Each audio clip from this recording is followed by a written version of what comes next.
So what is really left before us is to prove that each time we apply this A dagger operator to a state, we get a new eigenstate. We get a new pure state of energy with one more unit of energy added on to the, the previous energy. So to do this then, what we really need to understand is how our Hamiltonian operator, represented up here, relates to these operators A and A dagger. That's excuse me, really the task before us. Now, let's give this a little bit of thought. Let's relate then our Hamiltonian to these basic operators in this algebra that we're building up. So H to A and A dagger. Now, to do this, it helps really to look at our various operators. So the Hamiltonian operator, if I write it down in my representation, it's minus 1/2 h bar squared on m is 1 in our natural units times 2 derivatives with respect to x plus 1/2 x squared. And I'm trying now to relate that to these two operators, a hat, which was x plus d by dx, and a hat dagger, which is x minus d by dx. Now, if we look at these operators that we are trying to relate to each other, very quickly we notice something. This, apart from a factor of 1/2, this is basically x squared minus d by dx squared. These two are x plus d by dx and x minus d by dx. This is really starting to sound like the basic sort of high school algebra identity that a plus b times quantity a minus b is in fact a squared minus b squared. We seem to be off only by a factor of 1/2, but our best guess then is that something like this should be true. Something like 1/2, x minus d by dx times x plus d by dx should more or less give us back our Hamiltonian. And in fact, if we think about the meaning of this, the meaning of any operator is the effect of that operator when you apply it to some kind of a function. And if we think about this one as saying, when I look at this x piece, it becomes x applied to whatever state I'm thinking about. So that would be x squared times my state, with of course my 1/2 gives me this. So I will definitely have that term. Also, when I apply this operator to the derivative operator, what I'm saying is, let me take minus the first derivative of what I get when I take the first derivative of the function that I'm acting on. Well, that would be just minus the second derivative of the function with my 1/2, which I have here.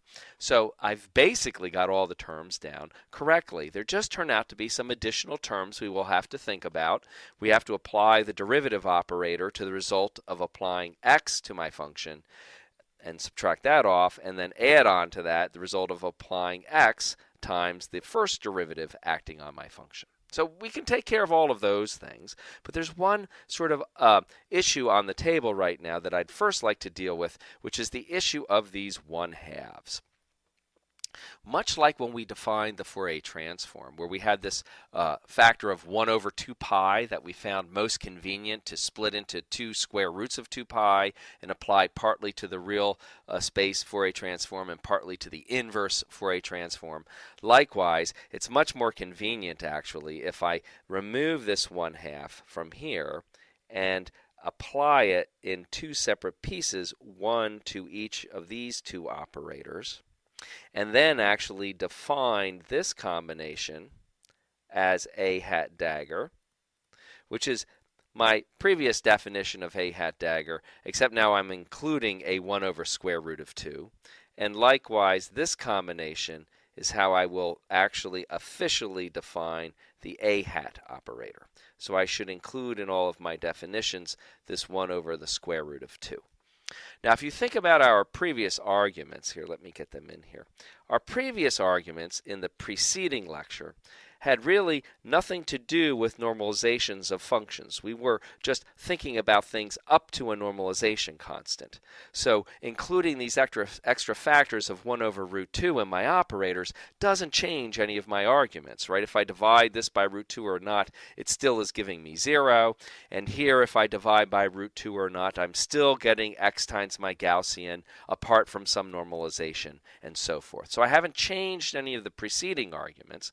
What I have managed to accomplish, though, is to propose a much simpler formula for the Hamiltonian. So my best guess right now is that the Hamiltonian should look something like a dagger A apart from some additional terms. So let's actually compute a dagger A and see what it is that we actually get.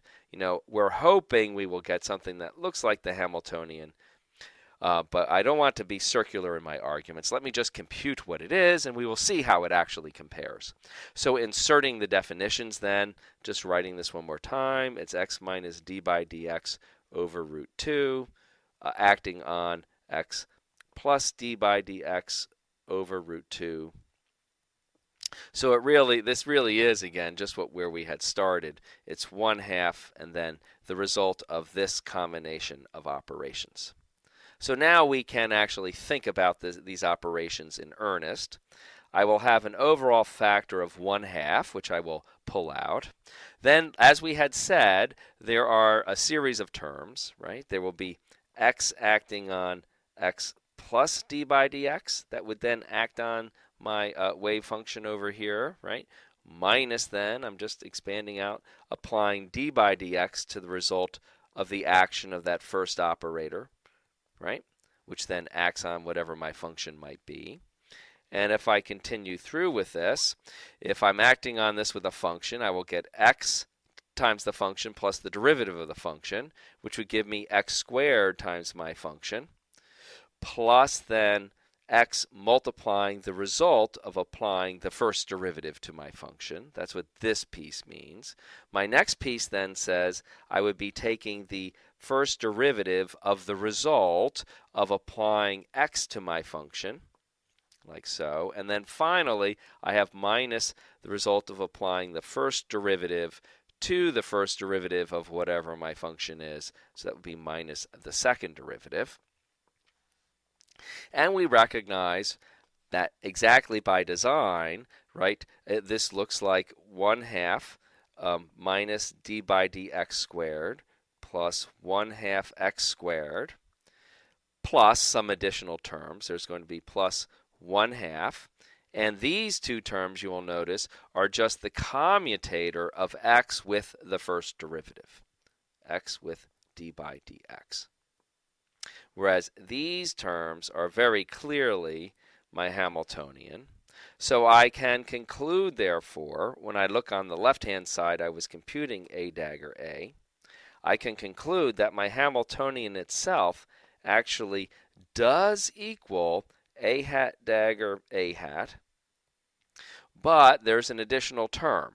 And the last thing I'd like to notice is that when I move this term to the other side of the equation, it will come in with a minus 1/2, and then I would have the commutator. But I want you to note a very important piece of operator algebra, which is if I have any two operators and I commute them, that's just writing them down as a product, subtracting them in the opposite order.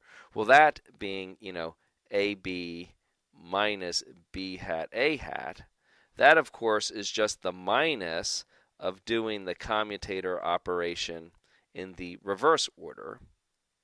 So the lesson is that if I switch the order inside the commutator, that's the same as pulling out a minus sign. I'll put a little box on this. This is an important handy piece of algebra that we often use in quantum mechanics. So when I move this one to the other side of the equation, he picks up a minus sign, but I can recover that minus sign by switching what is inside the commutator and then putting a plus sign like so.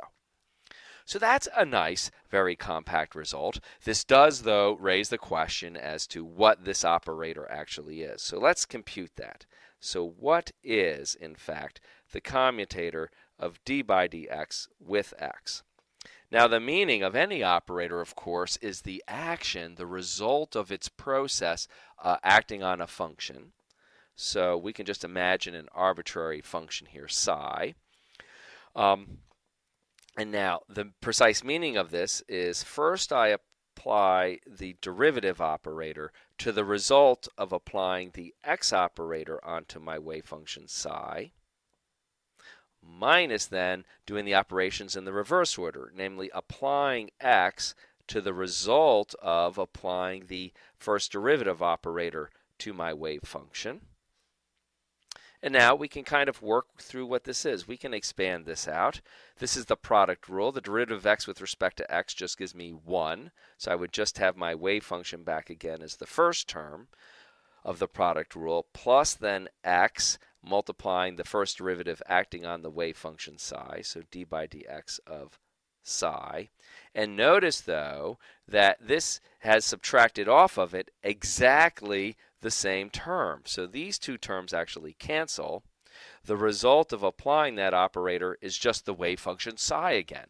So this operator acting on a function gives me the same function. There's another name for that. That's called the identity operator, right? Psi is equal to just, of course, always the identity applied to psi, which, if you want to think about it, really just means multiplying psi by 1.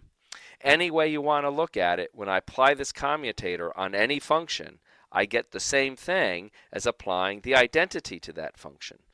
So I have another key result, that the commutator of the derivative operator with the variable itself is always the identity operator. So that's a result that we will use over and over. That's worth a box. And finally, I can now use this result in here for my result for the Hamiltonian, and I find the, at the very bottom line that the Hamiltonian is nothing other in natural units than a hat dagger a hat plus then 1/2 times the identity, or we could just write that as 1/2.